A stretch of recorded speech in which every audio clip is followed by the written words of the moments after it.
তো বন্ধুরা, আজকে সকালবেলা আমি ঘুম থেকে উঠে চলে গেছি মাছের বাজারে। গিয়ে দেখি অনেক রকমের মাছ। আমি কোনটা নেব কোনটা না নেবো না চিন্তা ভাবনা করে আমি গলদা চিংড়ি নিয়েছি। তো আজকে তোমাদের সাথে চিংড়ির মালাইকারি শেয়ার করব।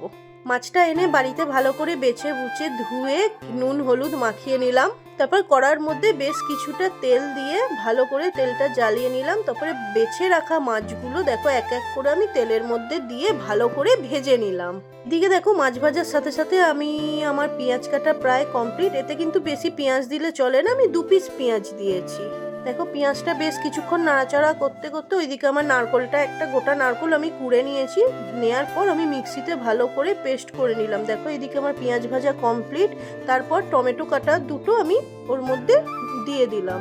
আমি যেহেতু চিংড়ির মালাইকারি করব ওই জন্য ঝাল বেশি খায় না, এটা একটু মিষ্টি মিষ্টি, তাই পরিমাণ মতো লঙ্কা দিলাম। আর দেখো মিক্সিতে করে রাখা যে নারকোল পেস্টটা ওইটা দিয়ে ভালো করে নেড়ে চেড়ে বেশ কিছুটা হলুদ আর নুন দিয়ে আবার আমি নাড়াচাড়া করে নিলাম।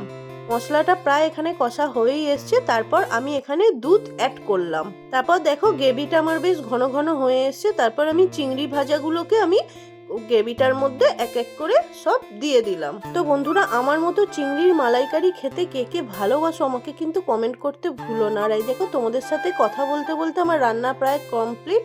তো এইদিকে নাবানোর আগে আমি বেশ কিছুটা ঘি দিয়ে নাবিয়ে নিলাম। আর তোমাদের এই ভিডিওটা কেমন লাগলো সেটা আমাকে কমেন্ট করে কিন্তু